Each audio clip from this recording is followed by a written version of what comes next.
Èèyàn lé èwo lẹ ṣe o, ẹ kú dédé wòyí, ẹ káàbọ̀ sí orí channel mi o. Ọ̀rọ̀ palace Kabiyesi náà la tún mú wá lénìí o. Yeah, you are welcome to the channel. The gist for today is that Queen Naomi sọ fún Kabiyesi wípé kí Kabiyesi má sọ fún àwọn wípé school kan ní kí ọmọ àwọn á lọ. Wípé ọmọ àwọn sì kéré pé school tó bá wu àwọn làwọn máa fi ọmọ àwọn sí, èyí tó bá wà comfortable fáwọn.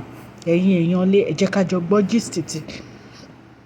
If today is your first time on my channel, please can you go straight and press the notification bell so that whenever I post any gist you can get it.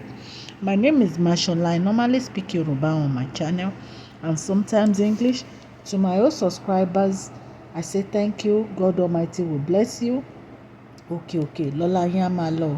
Ọlá yín ò ní lọ ìsàlẹ̀ láéláé, èmi ọmọ yín ni o. Mashola, mo máa ń sọ Yorùbá lórí channel mi àti nígbà míì mo máa ń sọ Òyìnbó. Ọlọ́run á bá mi gbọ́wọ́ yín sókè, ẹ share, like, ẹ subscribe. God bless you all. Gist tá gbọ́ lénìí ni pé wọ́n ní Kábíyèsí ń sọ̀rọ̀ nípa school Tadenikawo. Ṣé ẹ mọ̀ pé ó yẹ kí Kábíyèsí àti Queen Naomi lọ fún vacation, ṣùgbọ́n tí Queen Naomi ní pé àwọn ò fíìlì ẹ̀mí yẹn láti ọ̀dọ̀ Ọlọ́run pé kí àwọn lọ kó tó di pé wọ́n wá cancel vacation yẹn. Kábíyèsí dẹ̀ fẹ́ spend the time pẹ̀lú Tadenikawo. So wọ́n wá ní Kábíyèsí pé Queen Naomi wọ́n ń sọ̀rọ̀ school Tadenikawo. Wọ́n ní inú Queen Naomi ò dẹ̀ dùn sí nǹkan tí Kábíyèsí sọ. So ẹ̀yin èèyàn, ẹ jẹ́ ká jọ máa gbọ́ gist yìí lọ. Ẹ̀yin èèyàn, ẹ dẹ̀ mọ̀ pé gbogbo vacation yìí Ilé Ifẹ̀ ni Queen Naomi ti lò nítorí gbogbo àwọn program tí wọ́n ní fún àwọn ọmọdé àti church. So wọ́n ní ẹ dẹ̀ mọ̀ pé Queen Naomi ní ilé ní Lekki. Wọ́n dẹ̀ ní pé ibi tí school Tadenikawo wà kò jìnnà sí ilé wọn ní Lekki. So bí a ṣe gbọ́ gist yìí, ẹ rántí ìgbà tí Kábíyèsí pe school Tadenikawo tí wọ́n ń béèrè lọ́wọ́ ẹni tó ní school proprietor mistress pé ṣé tí wọ́n ń béèrè question lọ́wọ́ obìnrin náà torí wọ́n ní obìnrin yẹn ará Ilé Ifẹ̀ ni.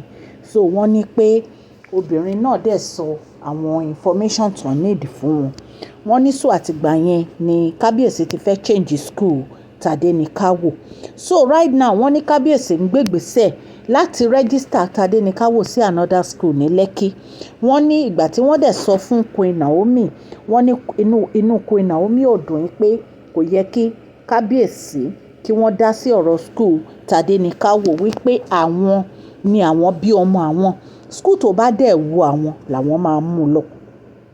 Wọ́n ní Queen Naomi sọ fún Kábíyèsí wípé wọn ò lè change school Tadenikawo wípé because àwọn ò ní ever fi Tadenikawo sí school tí Kábíyèsí fi máa ní access sí Tadenikawo.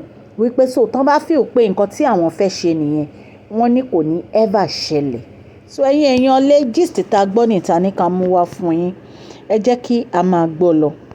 Queen Naomi ní ibi tí wọ́n bá fẹ́ gbé ọ̀rọ̀ yìí lọ kí wọ́n gbé lọ. Wípé wọn ò ní fi ọmọ àwọn sí school tó bá wù wọ́n. Wípé àwọn làwọn ni ọmọ àwọn. School táwọn bá fẹ́ fi ọmọ àwọn sí làwọn máa fi ọmọ àwọn sí. Wípé Kábíyèsí ò ní lọ fi ọmọ wọn sí ibi tó jẹ́ pé wọ́n á ti lè máa pàṣẹ tó bá wù wọ́n àbí tí wọ́n fi máa ní access sí ọmọ àwọn. So nǹkan tó ní Queen Naomi sọ ni. Wọ́n dẹ̀ ní pé Kábíyèsí ní pé àwọn nìkan kọ́ ló máa lè pàṣẹ. Wípé àwọn làwọn bí ọmọ àwọn dẹ̀ ní responsibility lórí ọmọ àwọn láti choose school táwọn bá fẹ́ fún ọmọ wọn. Wípé kí ló dé tó jẹ́ pé Queen Naomi ò fẹ́ kí àwọn pàṣẹ, kò fẹ́ káwọn sọ nǹkan kan lórí ọmọ yìí. Wípé ọ̀rọ̀ yìí àwọn ò like bí Queen Naomi ṣe máa ń take ọ̀rọ̀ Tadenikawo. Wípé so kí wọ́n fi àwọn sílẹ̀ kó jẹ́ káwọn take ọmọ àwọn. Ẹ̀yin èèyàn lé ọ̀rọ̀ yìí tún lágbára díẹ̀ o. Àfi k'Ọlọ́run gbàkóso o. Ẹ̀yin èèyàn lé, so wọ́n ní nǹkan tí Kábíyèsí sọ nìyí o. Wọ́n ní Queen Naomi náà ò dẹ̀ gbà. Ẹ dẹ̀ mọ̀ pé ọ̀rọ̀ yìí ó tún ti fẹ́ máa di nǹkan tó jẹ́ pé a ní nífẹ̀ẹ́ sí wípé kí wọ́n máa jà back and front. So kí Ọlọ́run kí ó gbàkóso ọ̀rọ̀ yìí, àdúrà tá à ń gbà nìyẹn.